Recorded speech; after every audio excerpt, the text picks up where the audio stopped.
And from Columbus, Ohio, I'm your host, Robb Dunewood. And coming out of Philly, it's your girl, Tech Life Steph. And this is Terrance Gaines, aka Brother Tech, aka it's grilling time. I don't know if y'all can see my t-shirt, but Chilling and grilling. It is now officially chilling and grilling season, and cleaned out my grill and did a little grilling on Memorial Day, and looking to wear out my grill this year, because last year I didn't do that much grilling. So it's like, all right, this year I'm gonna do a little bit more grilling before I have to go buy another one, because this one is pretty old and it's starting to show its age. So it's like, all right, let me get my money's worth first before you kick the can completely, and I got to go shopping. It's funny that you say that, because my birthday was last week, and my wife. Happy belated. Oh, thank you. All right. My wife bought me a new grill. Now, here's the thing. I got it after Memorial Day, so I wasn't able to break it in for Memorial Day. But, I got she got me the new hotness. So I got to go test it out. And I'm not a big griller. I'm not a big cooker. I cook because I'm hungry, not because I enjoy cooking that much. But yeah, I got to break this bad boy in, because it's like it's a new toy. So you know how you get when you get a new toy. All right. But I have to apologize, because I clean forgot that last week was Memorial Day and that we were going to be off. And I didn't actually mention that in the last show. So it might have been a surprise to some folks. I tried to make sure that all of our patrons knew. I think I put it out on Patreon that we were not going to be on. And of course I tweeted it and put it in our Discord and everything like that. So hopefully we didn't have, any of our regulars that were looking for the live stream on a holiday last week. But yeah, we did take last week off.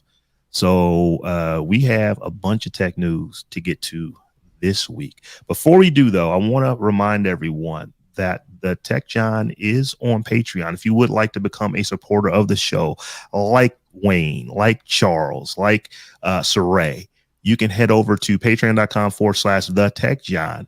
And we've got multiple tiers over there, and any one of those tiers gets you access to our live stream and our after party. So once again, it's patreon.com/the Tech Jawn, and anything you could do over there to support us, we really appreciate it. So with that, let's go ahead and jump into some of this tech news. Now, Tech Life stuff, because we had last week off, I really wasn't paying attention to hardly any news the previous week and really the beginning of last week. But I saw you on Instagram talking about this, this Colonel Tucker Cinco Hamilton, about some war games. It sounded like they was playing with AI drones and stuff like that. Right. And it just sounded horrible. It sounded really horrible about the stuff that he initially said. Now, so I'll let you tell the story. I think we got to come back and recap it, because there's been some retractions and stuff like that. Right. But why don't you tell the original story that had half of Earth shook based off of what this dude was saying last week? So the colonel basically said that the Air Force had run a simulation where there was an AI controlled drone that was supposed to hit these targets, and within the simulation there was a human, a simulated human inside the simulation that would give the drone kind of a go or no go, like yes, strike the target, no, don't hit the target. And the AI killed the human, and when the human told the drone not to go for the target. So in order to continue, because I guess at the drone would get points for every target that it hit, and so because the AI wanted to continue to get the points, and the human was preventing it from getting the points by telling it not to hit the targets, the AI had the human killed so that it can continue to hit the targets. And then when they reprogrammed the AI to say, it gets worse, don't kill the worse. human, the AI then instructed the drone to destroy the communication tower that the human would be able to use to say, don't hit the target. So it basically destroyed the human's ability to communicate with the drone to say don't. So basically the AI did whatever the AI needed to do in order to continue to be able to hit these targets, to complete the mission. Mm-hmm. And so, it was just an awful, look or preview, I think, of what AI would be capable of when we unleash it, especially in military operations and military functions. But then This sounds like before you go, that just sounds like a movie.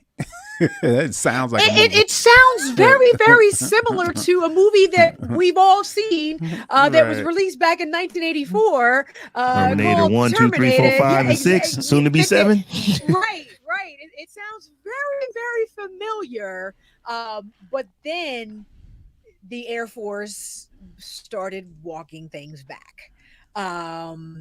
I don't believe they expected, because this was all done in the confines of a conference that this colonel was at overseas. I can't remember where it was actually at, but I don't believe they expected this story to go as viral as it did, because they started walking it back. And the official word now from the Air Force is that the colonel misspoke, and that the simulation never happened. It was just a quote unquote thought experiment that he was kind of talking through real time at this conference in something that could happen, as opposed to something that did happen in simulation.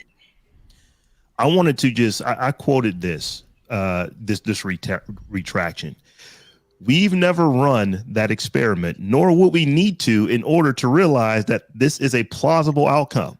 Now, that's what I said yesterday in my life. You cannot misspeak that. It's like either one thing happened.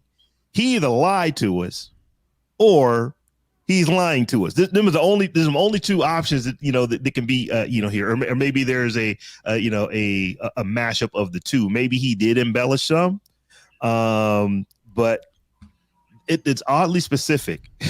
what he said happened, how it happened, what the ramifications for after we said let's go in and put reprogram this thing that you cannot kill your operator. So that's just oddly specific for that to be, I just misspoke. Right. So like you said, he either lied to us or lied to us. He either lied about the story in the first place, or is lying about the outcome of the story or of this operation, in which the drone never killed the operator multiple times. And it was just like I don't understand. How could he say, I don't understand. Why would he say we haven't run that experiment when he told us the exact experiment that they ran, or simulation that they ran? Well, he's claiming that it wasn't an actual simulation. He's claiming he was just thinking out loud about how this could be extrapolated if such a simulation were run. The theoretically the AI could kill the human and then destroy the communication. Like, he really went out on a limb to try to claim that this was all something he had actually just made up in his head, as opposed to man. Exactly. And my whole thing, because I posted this back on the day it happened, before the Air Force put out their retraction and their whole misspoke thing. And it kind of went low-key viral on my Instagram page. I currently have more than 10,000 views of the reel that I posted on this. And I got a lot of new followers, and a lot of people came on my page in the comments, talking about, this could never happen. Why are you fear-mongering for clicks and things like that? So I actually did a live yesterday, Sunday, to sort of clear up whatever misconceptions people had about the type of content I post on my page, number one, because I've been doing this for over a decade and I don't do that. And number two, to make people aware that this is a very real threat. The idea that this could happen is a very real threat. And they said so in the statement that you said, Rob. They claim they never run the experiment, but it's plausible. So that means it could happen. And number three, to talk about the idea of misspeaking in this context. This man is a high-ranking military official. As someone who has worked for a government defense contractor, we know what we can and cannot say in any context at any given time, and he's been in this service for long enough to know what is allowed and what is not allowed. He let a slip of the tongue happen and said something he wasn't supposed to say, and now has to walk that back. But, misspoke doesn't necessarily mean that what he said wasn't true or didn't happen. It just means he said something that he didn't have no business saying. And then I'm looking at the story now. He says the rogue AI simulation that he explained before he got caught up was a hypothetical thought experiment outside of the military based on plausible scenarios and likely outcomes. Why are you, even if that was true, you are a military high-ranking official. How are you just running your mouth about stuff? How are you just running your mouth? Yeah, let's put some respect on his name. This is Colonel Tucker Hamilton of the U.S. Air Force. And he's just out here running AI his mouth. test in operation. Right. He runs the department. And he's the one putting this stuff out there. It ain't like some, some private that just got there 4 weeks ago and is just telling, at the bar, telling, some tall tales. This is the dude that runs it. But Terrance, before you jumped on, while Steph and I were in the green room, I was trying to look up how many colonels are there in the Air Force. I did not find it. So if anybody knows that, I'd like to know how many colonels there are, just so we can kind of gauge how high up in the military he is. And the other thing is that I want to come back and look and see, does he get his next promotion on schedule, or does he somehow exit the military and he becomes like a civilian contractor, or maybe becomes a politician or something like that? Because it's like, is this one where he has to fall on a sword? Or did he really misspeak? None of this is making me feel any better about robots that can decide to, I don't like my orders, therefore I want to kill the person who gave them to me so that I can complete my mission. That just does not sound great. Yeah. It's like, man, what are you, how are you just running your mouth about messy something that probably did happen? Right. And now you change your mind and say, oh, I was just thinking out loud. It's like military people don't afford the luxury of thinking out loud about simulated experiments ran within the United States military. You just running your mouth. And about scenarios that have humans getting killed. And then the other piece of this, though, is, a lot of the pushback that I got, once I posted this from people commenting, was that the AI is not sophisticated enough to make these type of decisions yet. And you're getting confused between AGI and ANI. And, I don't think you really understand. There's somebody, and I just grinding my gears, tried to mansplain artificial intelligence to me. And I was like, sir, you do realize I'm a whole engineer, right? And that's what the dude said. The colonel said it. That's what the colonel. I ain't got to fear monger nothing. The dude said it. But what people fail to understand about AI and machine learning and things like that, the AI just wants to accomplish its mission.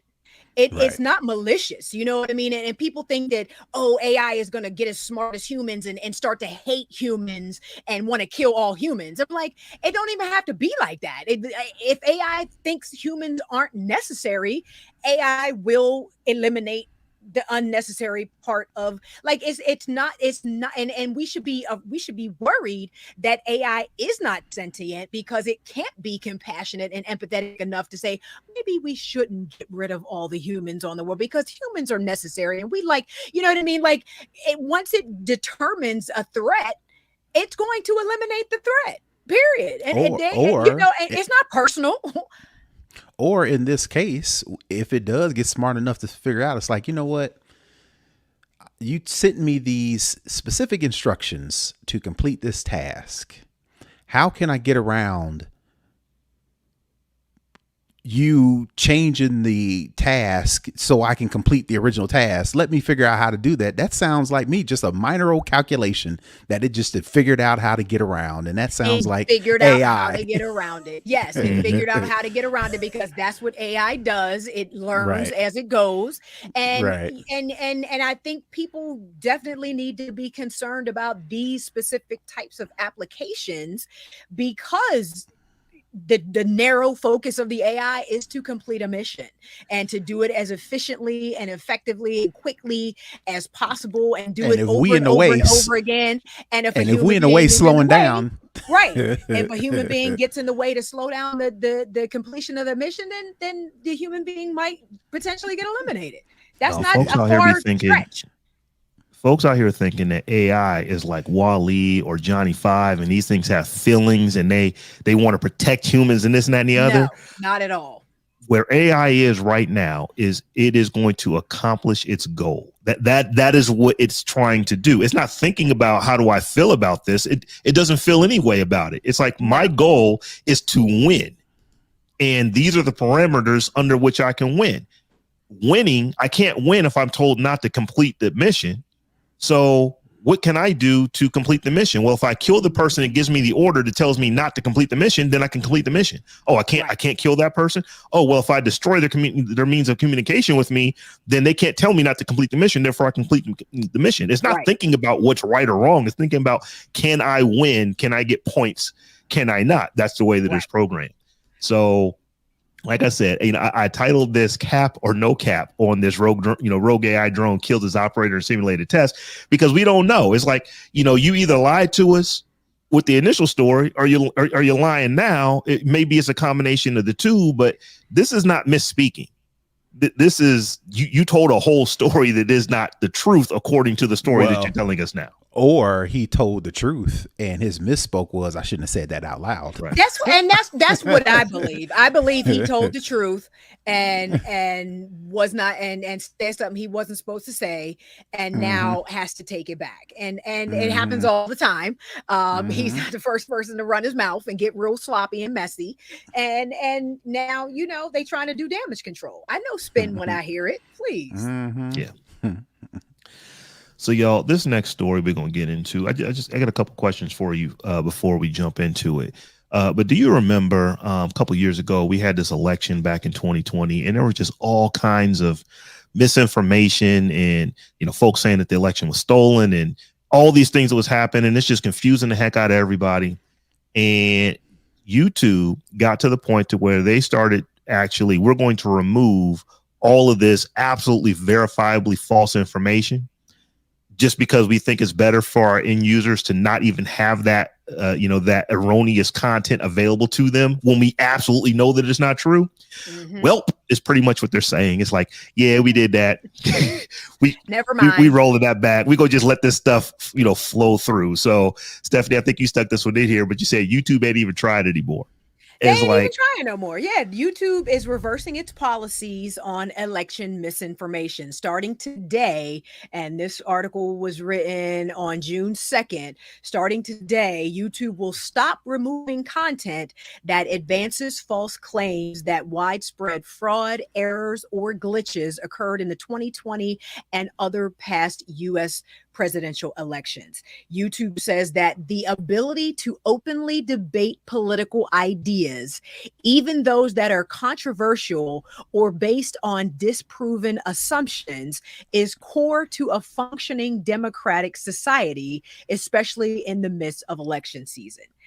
I'm not sure how that works, how debating disproven assumptions is core to democracy. Why would I debate a disproven assumption at all if it's been disproven? Like, I don't understand that. I think a couple of people in the chat say, it's advertising is money, and a lot of the people who are possibly, or the people behind sharing a lot of this false information, maybe also the one pumping ad dollars into YouTube, possibly. Oh, yeah, absolutely. I personally think that YouTube is like, I don't want to be bothered with moderating. So I don't want to moderate anymore. I don't want to work. It's too hard. They're like a toddler who has time for a nap, and they go limp on the floor when you try to drag them.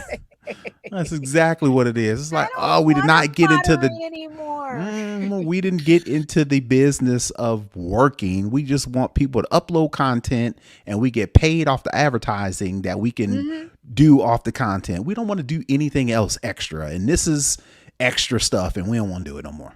So here's my take. I think Alphabet, Google, YouTube, I think they're hedging their bets. They're looking at they did like this, put their finger up in the wind. Right. It's like, you know what? This dude that lost the last election could win the next one. And you know what he is? Vindictive. And and all the stuff that he is saying is true that we know isn't, but we're actually, going and saying that we're going to take all this stuff that is not true down, then he's going to come back after us. So what is best for us in this situation? We'll still flag it. We'll still allow people to put context on it, for the stuff that is verifiably untrue, but we're not going to do anything, because last thing we want is that administration changes and laws start to change and affect how we operate and our ability to make all the money that we can make. So from my opinion, or this is just my opinion, I don't have any facts to prove this, but this seems like we are hedging our bets to make sure that if the election goes the other way, the other guy wins this next time, that he, being vindictive, is not going to come back after me.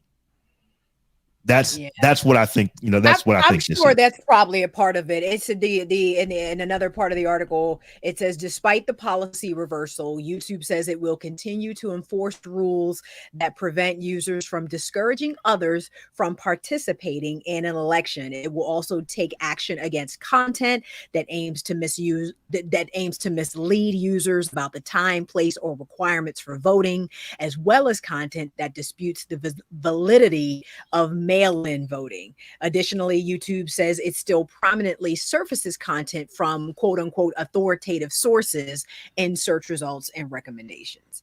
So they're basically punting. Yeah, they're basically punting their, there's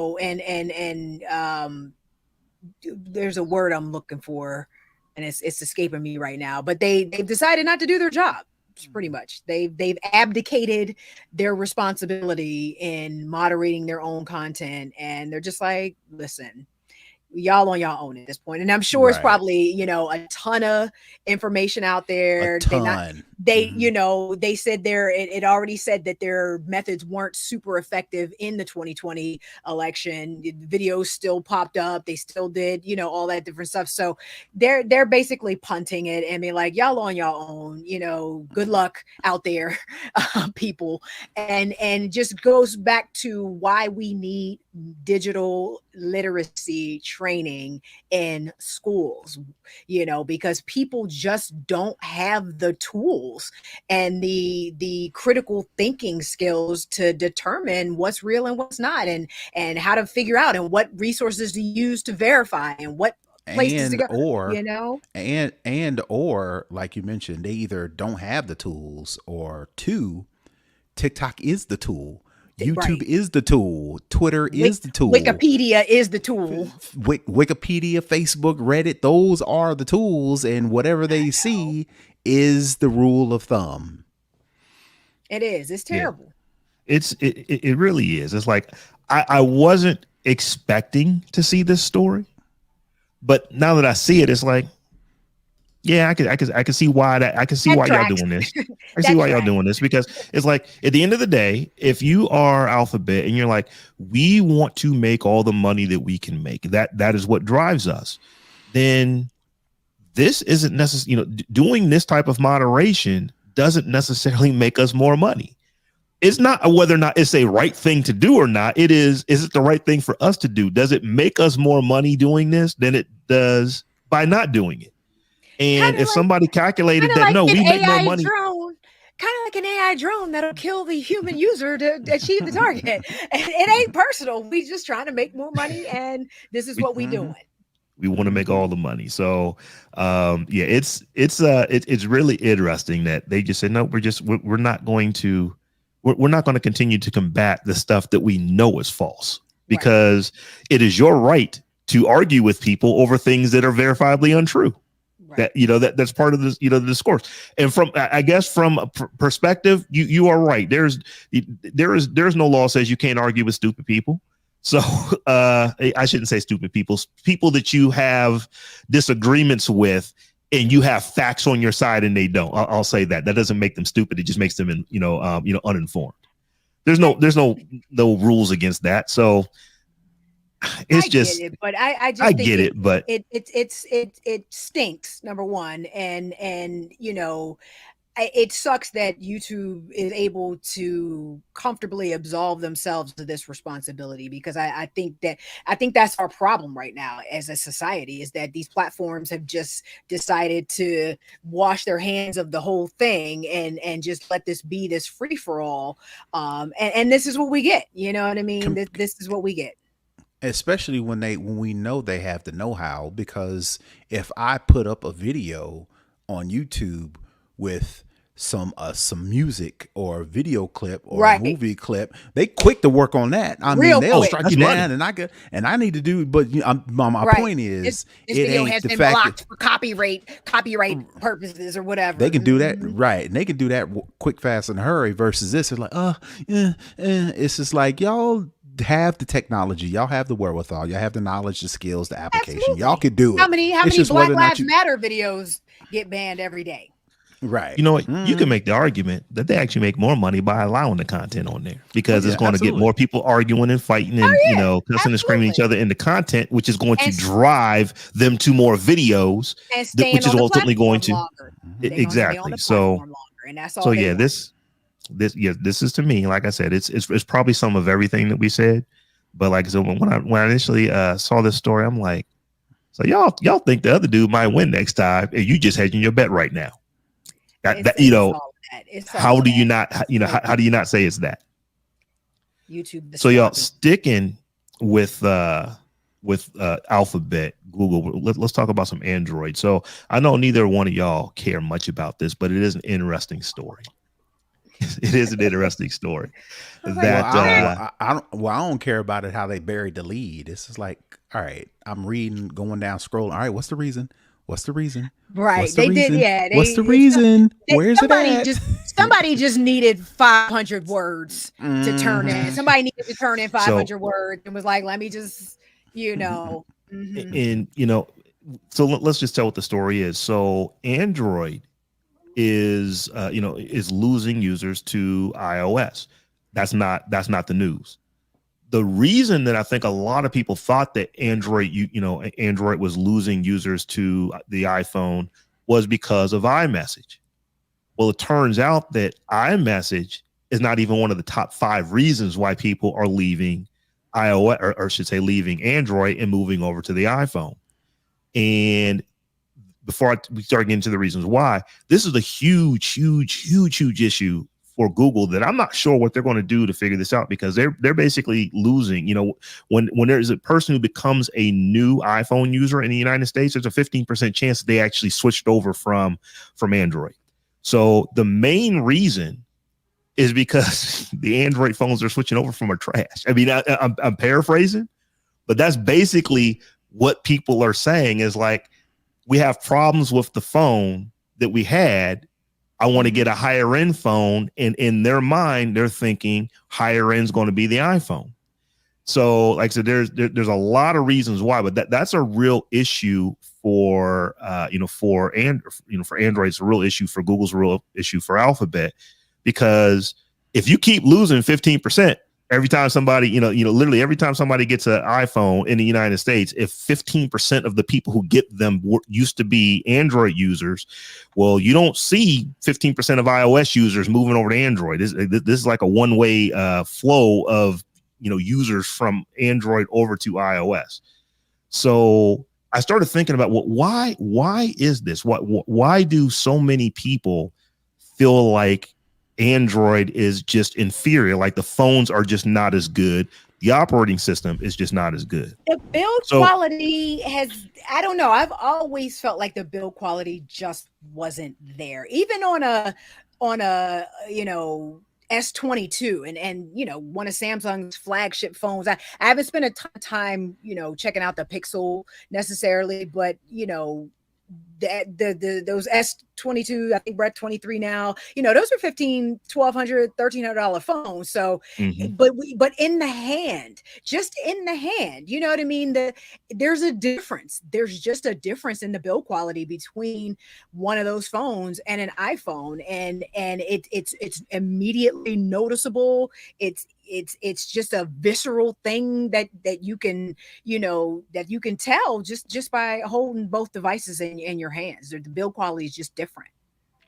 And there may be, and so in my opinion, Android's positive is also closely tied to its negative. And what I mean by that is the benefit over Android is, I'll admit 100%, you can take an Android device and there is no real limitation on what you can do with the device. There's more choices in which you can choose. An Android, there's a whole list of manufacturers. Even if some of them have dropped off the face of the earth, there's still a myriad of choices and a myriad of options and a myriad of selections. And even when you get the phone, the myriad of customizations and personalization, what you can do with the phone. I don't want to say limitless is not the right word, but the sky's the limit on what you can do, what you can choose, and what you can do with Android.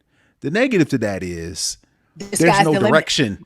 Right. So there are some people who just want a phone and want to know that when I get the phone, it's all done. It's all, there's a guide. Works. There's a stream. There's a way to use the phone that everybody knows. When you get an iPhone, you do this, you do this, and you do this, and this. And that's the experience you're going to get. So by getting into the iPhone, just like what you're going to get. There are some people, it's like, I don't want to be messing around with wallpapers and I don't want to have to sideload anything and blah, using all these different things. I don't want to do all that. I just want to call my grandbabies on FaceTime and send emails and check Facebook. Which phone's going to be easier to quick do that out of the box? Let me get that one. So it's like the, gift and the curse with Android, for people who are tech savvy and love all that stuff. Android, no question. But if you just want a phone that's just going to work and what the experience is going to be before you even get it, Android, that's where they kind of lack, in my opinion. Absolutely. I think you're both right. I think you're absolutely both right. So I'll give you one caveat. I don't think this is happening so much on the high end. So if you've got I'm using S22. We'll be using it until probably the S24 comes out next year. My wife is using the Flip. She really likes that phone that flips. Other members of my family who are using Android, they tend, the ones who have stuck around on Android, they tend to have the higher end phones. So where I think you're seeing a lot of this 15% people who are becoming iPhone users who were Android users before, they probably had lower mid-range or even low-end phones. So I'm thinking, where's this coming from? Because I'm thinking it could be that, or it could be, even like the blue phones or like some of the Motorola phones, even some of the Samsung phones. Samsung makes lower end phones. Yeah. But so the problem is that when you actually have like a $200 piece of hardware, it functions like a $200 piece of hardware. And although you can go and buy a really old refurbished iPhone for $200, that phone never cost $200 from Apple. It was significantly more expensive than that. So it, even though it may be an older device, it was a really quality piece of hardware for when it came out. These $200 phones that you're going and buying brand new in the box $200 phones, they're really only worth $200, and they're only worth $200 for a reason. So if you're using, it's kind of like if you're, I don't want to disparage any car company, but if you was driving a Hoopty and it gets me where I need to go, but it's like, man, my alternator's got issues. Like I have all these issues with it, or I can just go get me this nice Tesla, or let's not even use that. I can go get me this nice, this nice Chrysler 300, or if they still make, whatever car is just hot right now. That's a nice, not a super expensive car, but a nice medium range car, which would be a lower end iPhone, and you get that, and it just works all the time. Part of it is because, number one, you got a much, more effective piece of hardware because you spent way more money on it. And then two is that you're now dealing with an operating system that has been around forever And everybody who uses an iPhone uses iOS. It's the same operating system for everybody else. The second reason why I think Google is having these issues is because if you use Samsung, you have Samsung's launcher. If you're using Motorola, you're using Motorola's launcher. If you're using a Pixel, you're actually using the one from Google. If you're using a Blue phone, you're using their launcher. You have all these different companies who are making their own variants of how Android is supposed to work. And if you are like I said, getting one of these lower end devices, you probably aren't getting the fit and polish that you would get if you had Touch UI on the latest highest end Samsung device, or if you had like one of these high end Motorola devices. However, I gotta jump in because if you want to make that argument about hardware and build quality on higher end phones, but the second reason that people switch is to Terrance's point, the more intuitive user interface. So regardless of what the phone does hardware wise, it is just a more seamless and immediately usable interface right out of the box. And I think that makes a difference for a lot of people. That makes a difference for me. I'm just like you said, you want it to just be able to work. And anytime I have this argument with an Android user and they're what's the big deal about iPhone? I'm like, because it just works. You don't have to think about it. You don't have to do anything. You see hello pop up on the screen and then you're using your phone. And none of that other stuff needs to happen. Not only does it just work, but for every other iPhone user, it works the same way. It works now, the same there way. are some differences. Like, I guess if you've got a really old iPhone that can't get updated, and we'll talk about like the new version of iOS that just got announced today, in a bit. But if you have a device that physically can't run the latest OS, then yes, you're going to be missing out on the newest of the new stuff. But here's the thing. Nobody really misses what they don't have. If you do, you go get the device that can run the thing that I really got to have that new feature. Therefore, you go get the new phone. But for everything else, iOS just works the way that it works. And they've had years and years and years to get that stuff to work right. I will say this. Like I said, I said at the beginning of my diatribe that I don't think that this is necessarily happening on the highest end of the phones.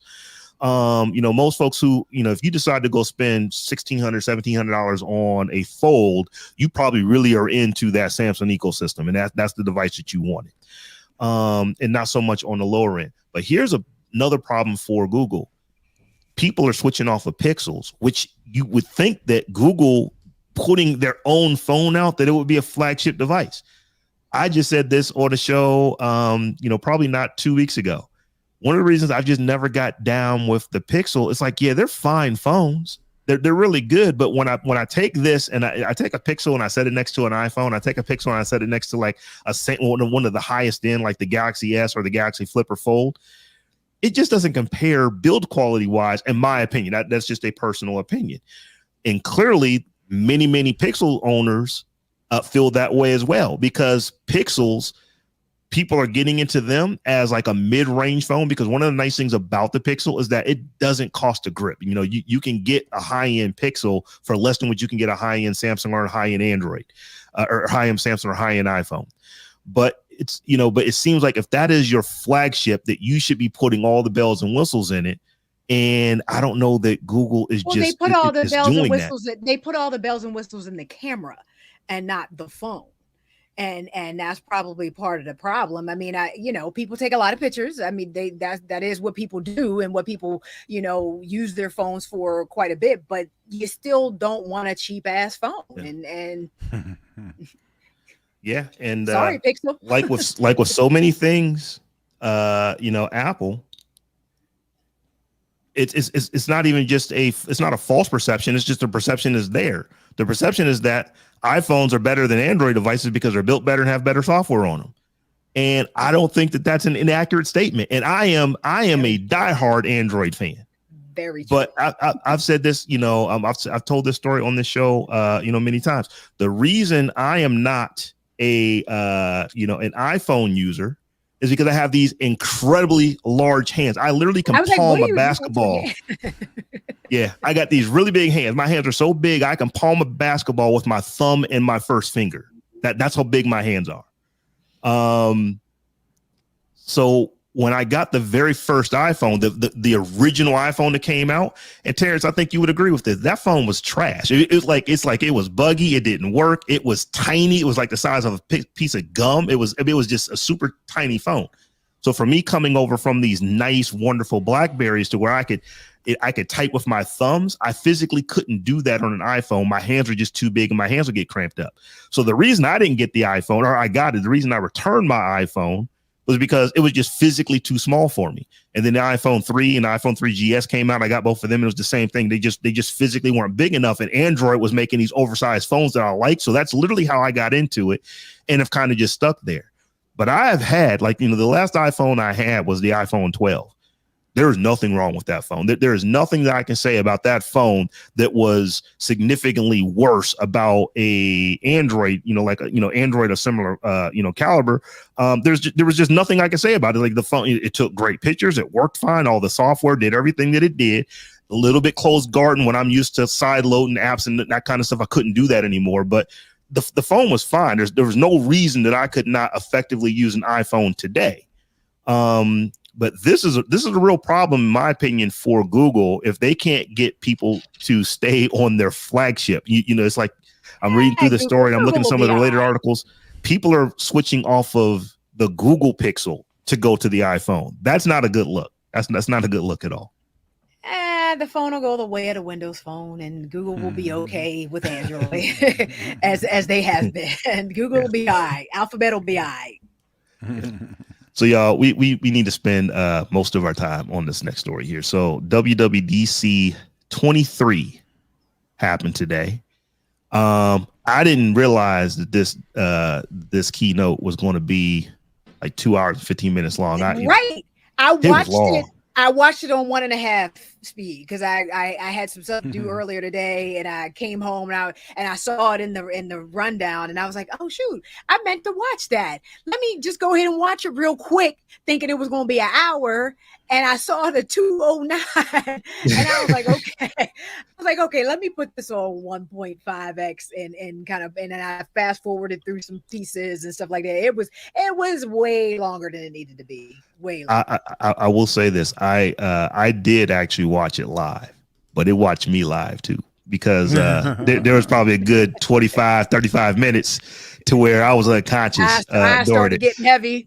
Yeah, it was way longer than it needed to be. It's like, yeah, this nice chair that I'm sitting in is very comfortable. And I kind of rocked back, and next thing I know, I heard a chime, an alert that woke me up, and oh crap, did I miss the big part of the announcement? But Terrance, I see you stuck a bunch of notes in here about what went down with WWDC. So why don't you kind of just walk us through a little bit of all the big news that came out of Apple today? Well, for those who don't know, WWDC is Apple's worldwide developer conference. Typically, what Apple does is it announces software. So primarily the new iOS that's coming out later in September, alongside the new phone that Apple launches. They take this time to talk about software. So this year's no change to that. On that level, there's no change. They announced iOS 17. They announced iPad OS 17. They announced their new Mac desktop software, which is Mac OS Sonoma. That's the new name. They announced watchOS 10. They announced TV OS 17, which is their Apple TV operating system. And they announced a bunch of stuff in all of those things. And I kind of went through and kind of highlighted some of the things that I thought that was interesting in a lot of those things. But in addition to all of the iOS operations, which, as you can imagine, they got better this, they got faster this, they got this new thing, they got that new feature. But the reason why Robb said he took a nap, because they were kind of rushing through a lot of that stuff. Like I said, I'm not going to go and talk about in detail all the things that were announced through all of those operating systems, because Apple did something a little bit different. If you remember back when Steve Jobs announced the iPad and he announced some of these other new products, he would kind of do the same thing, kind of run through some of this stuff. It's like, oh yeah, that's cool, but we have one more thing. So kind of Tim Cook kind of carried on that mantle, and he kind of used the iconic one more thing line to introduce the new Vision Pro AR headset. Basically what it is augmented reality. It is a headset. Think of like Oculus Quest in the sense that it is a it is a headset that goes over your head, and it's got covers your eyes with the screen that you actually look into. What makes this differentiates itself from virtual reality. If you think of virtual reality, you kind of, when you put the goggles on, it kind of takes you into another thing. For Oculus is MetaQuest. Meta has their own metaverse where you go in, you actually enter into this world where you do all these different things inside of that world, right? What differentiates Apple's Vision Pro is it's more augmented reality. So when you put the headset on, you're actually, it's got all these different cameras and all these different sensors around it. What it does is it gives you a view of your current real world. It just gives you the ability to overlay screens on top of it. And the way the cool thing about this Vision Pro is they've got these cameras to where if you're put on the headset and you've got a movie going, or you're watching a presentation, or you're actually presenting a presentation, you can still see the world around you. You can still hear the world around you. So if somebody kind of comes into your view, this Vision Pro with all these cameras not only will project that person into your view if you have the headset on, but the screen it actually goes from being a black screen on your face to where it actually opens up to where the person that's coming into your view can actually see your face for that attention, and I think that's Apple's way of saying, all right, this is different than virtual reality. You can interact in this new environment, but you're still a part of the real world. And I think that's what the drum beat that Apple kept drumming with this device. Like I mentioned, it doesn't have, even though they didn't mention it, you can pair it with AirPods, or the headset itself has its own speakers that project sound into your ears. So while you're watching a movie or doing a presentation or whatever you're doing in this augmented reality, you can still hear things that are going around you. So they don't want you to give you the impression that you're fully immersed and you're blocked off from the real world and you're doing something totally separate or distant from your current environment. So that is the Apple Vision Pro. Like I mentioned, it's got a bunch of cameras. They got some guy to kind of talk about all the design features. If you got glasses like me, they're optional to where you can add these Zeiss. I thought that was really cool that they put those lenses in there, as opposed to, I know on my Oculus, making it big to where my glasses can fit in there. Yeah, there's another piece you put on. Yo, I ain't gonna front. The Vision Pro looks dope as fuck. Like it's space age technology. It uses a concept called spatial computing to render all of these different things in augmented reality for you. It gives you the opportunity to immerse yourself if you want to, but you still get to see what's in front. Yo, I just ain't paying for it, but it looks super dope.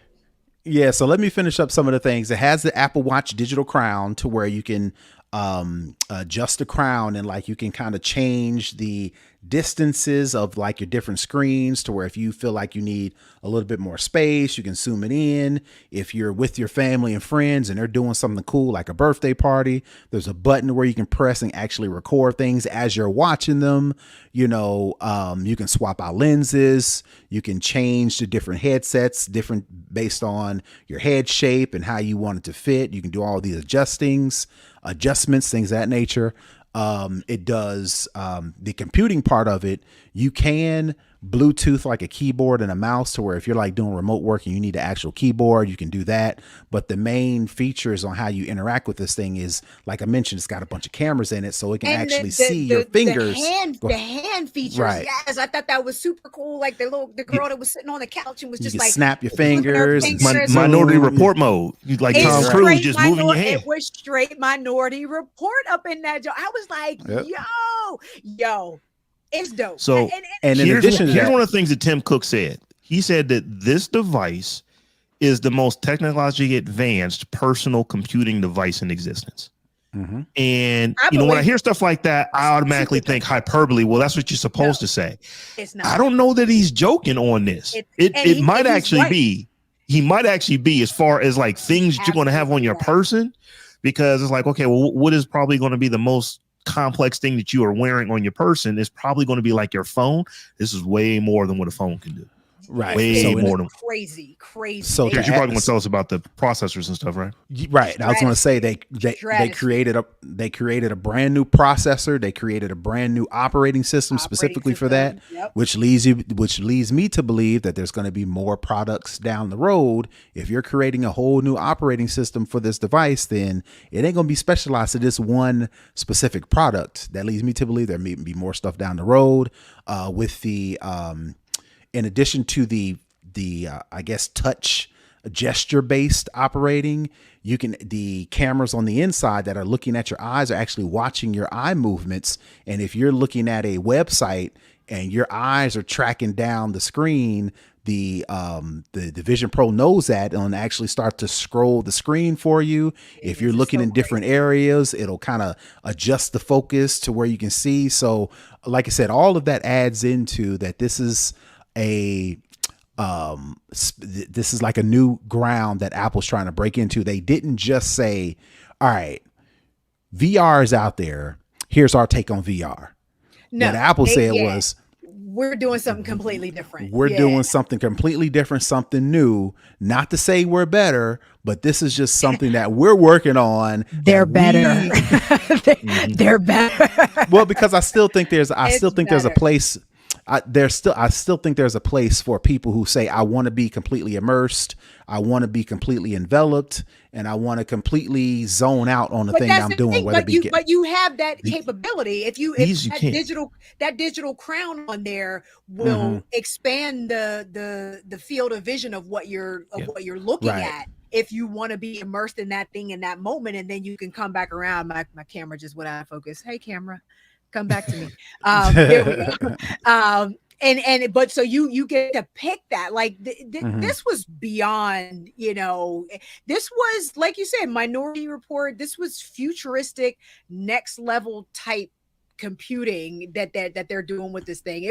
I was super, super, super impressed with the capabilities of this thing, man. A couple more things it has. Like I said, it has 3D cameras. It has LiDAR in it, so it can take pictures of your environment and actually create a 3D map of your environment. And they use that 3D environment for the spatial audio that kind of measures all the different surfaces and provides the best audio as possible. It has a new sort of verification, because if you think of Apple, you have Touch ID, which uses your fingerprints biometrics. You think of Face ID that uses your face for biometrics. This new Vision Pro has something called, I think they call it Optic ID that actually uses your eyes for biometrics, your retina for biometrics. So I'm saying all these features and all this new technology and all this groundbreaking stuff to say these joints ain't cheap. No.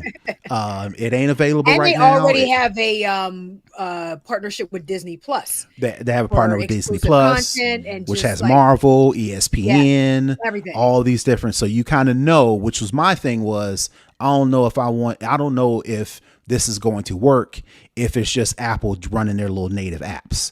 They made it a point to bring out Bob Iger from Disney. They made it a point to bring out Hideo Kojima, which is a god as it relates to gaming.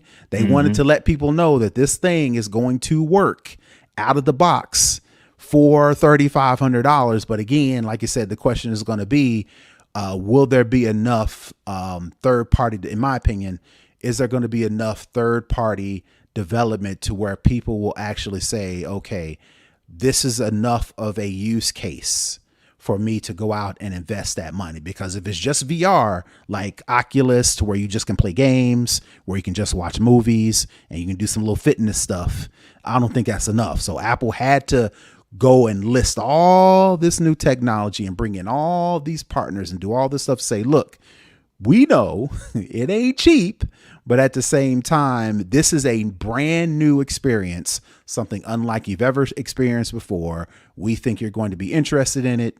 This is how much it's going to cost. $34.99.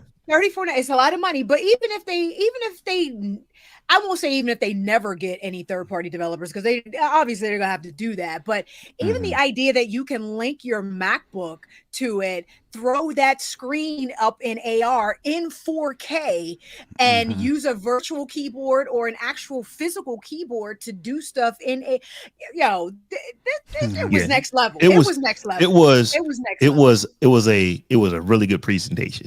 It really was. But I know me, and I know a whole lot of other folks. When I saw the price, and Terrance, you may mention to this. They put the price up all quick and fast, like people weren't gonna notice. Like they wasn't making a point to let you know that this thing was almost 2 straps. It was $34.99. I said to myself, and this is the honest to goodness truth, I said $3,500. I said it all high, just like that, and I reminded myself of Chris Tucker from Rush Hour when you're like $50 million. It's like, who she think she is? Chelsea Clinton? That's literally what I thought. It's like, whoa, this thing is expensive. It's really, really expensive. So I think there's a story behind that, right? I don't know if we talked about it on this particular show, but there were reportedly some inner I guess I call it dialogue between the Apple engineers and the Apple designers, right? The Apple engineers was like, nah, let's hold this off. We ain't ready. We need to do this and that and the third. Engineering.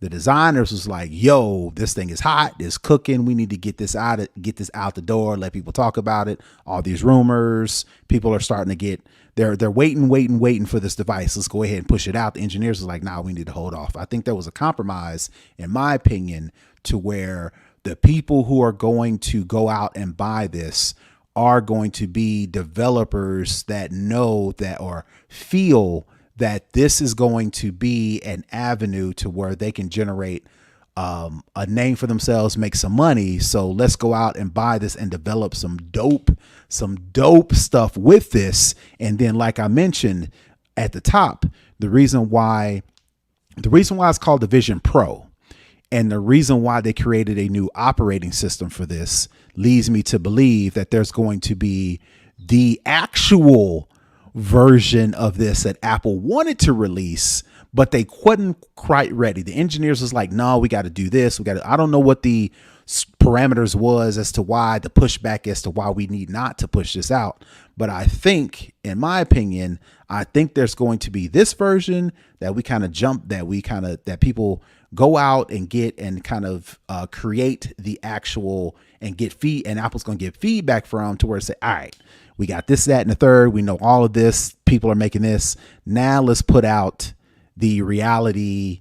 Instead of the Vision Pro, it's going to be the Vision Air or the Vision, whatever the case may be. They got to get it down to 1995. They got to get it down to 1995 for somebody to buy it, honestly. Right. And I think they know that, but they had to get something out. They felt like they had to get something out now. So this is the version that they said, we feel comfortable enough to where we can put this out. Sure, we ain't going to run up the scoreboard with millions and millions and billions of dollars. And this ain't going to be the new iPhone.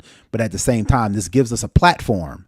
And that's what I think this is. I think this is the platform for all the future devices. And they set the bar high. They set the bar high. I don't think anybody else is going to be coming behind them with their version of this anytime soon. Apple will need to, like I said, get that cheaper version out, sooner rather than later. But they set that bar high. This joint is I know right now. When this keynote was going on, folks over at Meta was cussing at each other.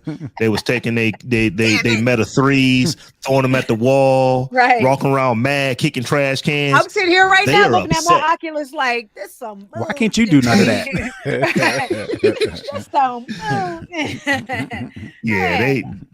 Because Apple did what, like, so we weren't on last week to even talk about this, because that's the news really, about this started happening in the last week, 10 days. So we weren't on, but it was on another show and we were just talking about it. And my question was, is Apple going to do with this like they always do? It's like Apple is never first. They didn't have the first smartwatch. They didn't have the first smartphone. They didn't have the first earbuds, wireless earbuds. They didn't do any of this first. They waited and said, okay, we see what y'all doing. Let's get in the lab. Let's work on it, and let's Apple it. Let's Apple it. And then when we come out with it, so here is the thing. and we've said this many times on the show, this is, a testament to Apple. People are going to get into this. Terrance, as you said, they're probably going to come out with an Air version or a light version, and folks are going to start using this, and they're going to think it was first. They're going to think everybody else started copying Apple, when actually you can't really say Apple is copying anyone. It's kind of like they decided to do their own thing, something completely but different. they're not. These other headsets have been around for years. It's like it's not like this is new territory. It's just new territory for Apple, and they absolutely put their foot in it. I don't think they're going to have any time or any hard time selling these things, because as you said, it's going to be probably developers who are buying it, and people who have $3,500 who just want one. Plenty of enterprise enterprise functions for it. So yeah, they're good. It was just, like I said, if I was in a different financial position, like I would totally get it, just to get it. You got to get your checking connected to your savings, and your savings connected to your checking, right? Right. So here's one of the things. FaceTime. One of the things that kind of made me, I was glad I was completely conscious for this part of the keynote when they started talking about the avatars for FaceTime, because this thing is sitting on your face. They're not going to be able to project your face to whoever you're FaceTiming with. So they're using an avatar to do it. Mm-hmm. And the key that, that popped out to me, we trained our avatars on thousands of likenesses. Mm-hmm. And I'm just thinking, and they scan your face. They scan your face. They showed the guy holding the headset at him to scan his face to make. But here's the thing. So my take on that was they're scanning your face, but they're not recreating your face. They are picking an avatar that looks most like you, and getting your skin tone right and all that. Mm-hmm. I just want to see how all that stuff works.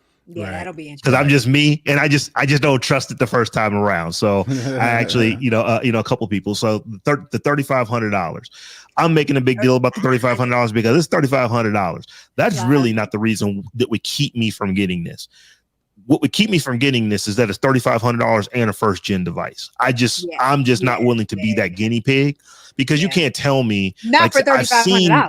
I've seen the first iPhone.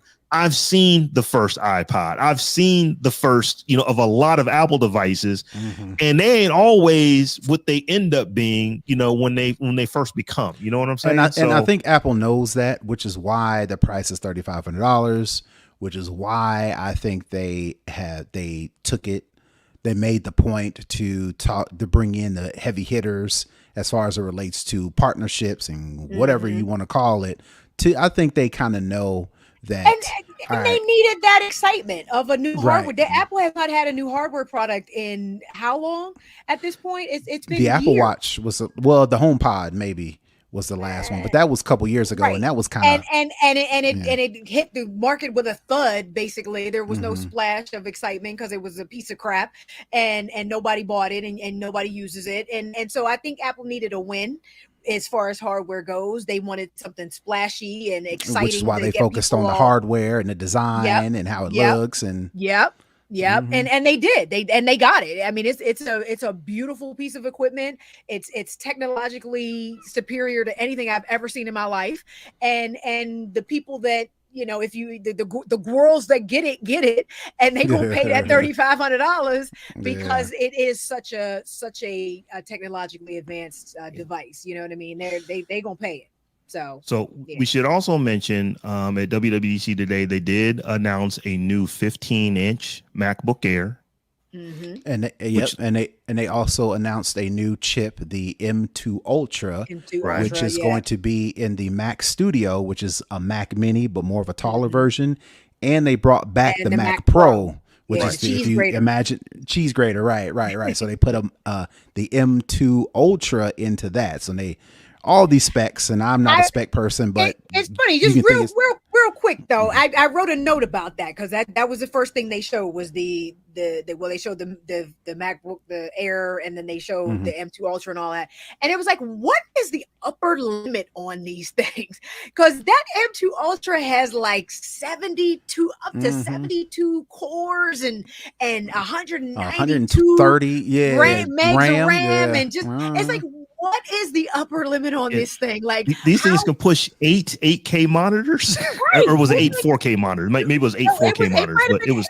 Regardless, it was just like, how much more computing power can humans even absorb in their that in our reminds me brain? of Honestly, Apple Silicon, they did it. It's like, Intel is still sweating like Intel who? over these new things coming out, because it reminds me of Pimp My Ride, where so I heard you like silicon. We're gonna take the silicon and add 2 silicons together, and we're gonna put 3 on top of that. What in the world? Like you can't even, like, there aren't even applications that require this level of computing power yet. People who are doing video editing. If you're doing video editing, you're going to be able to use a lot. Even still, the price for these things, the company bought it. It ain't me being a video editor with a drone and a high-end camera buying a $8,000-9,000 Mac Pro. This is like people that work at Disney that go to work, and Disney's got these things for them that they need. It's like, we need 34 of them. Right. We need 34 of these Johns for the department. So, that's true. There's probably some independent videographers and stuff like that who are going to get it because they need to plug in all kind of different cards to do what they do. But these are not home computers. These are computers for somebody. These are computers that you just use at your home potentially. These are for folks who are doing that high end video editing. Like I can't remember because I was still kind of dozing off in this part, but they were talking about some of the cool things you could do with like a DaVinci Resolve. I would imagine you'd be able to do them with like Adobe Premiere, things that that I know would take me 20, 30, 40, 50 minutes to do, just at my level, that on these machines you literally are getting them done in a couple of minutes. And if this is what you do for a living, sitting and waiting is a lot of a video, as someone who has sat and wait for video to render, I get it, but it's just mind blowing, but I love it. You know what I mean? I just love the idea of pushing that envelope of the nanotechnology and just doing more and more and more and more. So I believe, Stephanie, that you had a spotlight that we're going to do this week. So why don't you tell us about Dr. Kishonna Gray? Yeah, I happened to find an article recently about Dr. Gray, and there were some things in the article about biases and gaming that I had not even considered, that just interested me so much that I was like, we should talk about her as a spotlight. So let's talk about Dr. Kishonna Gray. Dr. Kishonna Gray is an associate professor in writing, rhetoric, digital studies at the University of Kentucky. She is an interdisciplinary, intersectional digital media scholar whose areas of research include identity, performative and online environments, embodied deviance, cultural production, video games, and Black cyber feminism. She'd just become a professor at the University of Illinois at Chicago, and as someone who studies games and their intersections with factors like gender and race, and with Black experience in particular, she was eager to learn about this game, Pokemon Go, that had become such a cultural sensation. She connected with a group of Black teens who agreed to meet her in Grant Park to show her how the game works. However, the young men were rebuffed by security in the area, their numbers and their Blackness disruptive, Gray said, to the white sensibilities of that part of the city. So the teens began heading back home to the predominantly Black neighborhood of Inglewood. Dr. Gray instead headed out to Inglewood to meet them. After all, couldn't Pokemon Go be played anywhere? Wasn't this one of its selling points, part of what made it so exciting? I couldn't have been more wrong, Gray told the conference. When I went out there to try to find a Pokestop, there were none around. She showed a slide contrasting a cluster of interactable points in the game in and around Grant Park with the dearth of them in Inglewood. Well, okay, she admits there were not quite none. There was one, she says. It was a statue in the park, and it was a Confederate statue. Dr. Gray is also the author of Intersectional Tech, Black Users in Digital Gaming. She is also the author of Race, Gender, and Deviance in Xbox Live, and the co-editor of 2 volumes on culture and gaming, Feminism in Play, and Woke Gaming. Dr. Gray is published in a variety of outlets across disciplines and has also been featured in public outlets such as The Guardian, The Telegraph, and The New York Times. Dr. Gray is also a highly sought-after consultant being brought in by game developers and tech designers to help them think through making their games and their platforms more accessible and intersectional. I mean, I'm not a gamer, so I'm aware of, the racism and all the stuff in the gaming community from people who play the games, but I really hadn't thought about the games themselves, being intersectional and making sure that they were inclusive to everybody. And it was just an area that I just had a complete blind spot in because I wasn't a gamer. And it was like, wow, like, everything you can throw a racial lens on everything, honestly, and but it's good to know that there are people out there doing the work of trying to raise that awareness and correct some of those inequities in that space. So shout out to Dr. Absolutely. Yeah, things that we don't even think of until they hit us. But I'm just thinking, it's like, where I live, you'd probably have no problem. There's probably pokies. In fact, I know there are because my daughter played the game. So I know there are all kind of things where I live out here in the suburbs. But if I were to go 15 miles south and get, to the east side or, west side of Columbus, you probably ain't playing Pokemon. It's probably just not places for you to play. They just didn't set the game up like that. So I'm glad that she's doing this work because it's just another area that we wasn't even thinking about that. Yeah. It's different for some folks than it is for others. That's right. So yeah. So y'all, I'm looking at the clock, and we didn't even cover a lot of stories, but we covered a lot within the stories this week. So we went a little long this week, but it was a good one. But before we move on, as we always do, we got to give shout outs to any new patrons. So we actually got a new patron, Jermaine Cooper, on my birthday last week. So I wanted to give a shout out to Jermaine Cooper for holding us down. And we also got another raise, but this was a raise from a family member. So they said don't shout them out, so I won't shout them out. But one of my kinfolk gave us a raise as well. We appreciate it. So yeah, we definitely appreciate it. So, Tech Life Steph, tell folks how they can get at you. You can follow me all around the web at Tech Life Steph, or check out the brand new website, StephanieHumphrey.com. And you can find me all over the internet at Brother Tech. That's BROTHATECH. And I am at Robb Dunewood on all the things, and we are also at the Tech Jawn on all the things. So until we meet again in a week's time. Peace. Peace. Peace.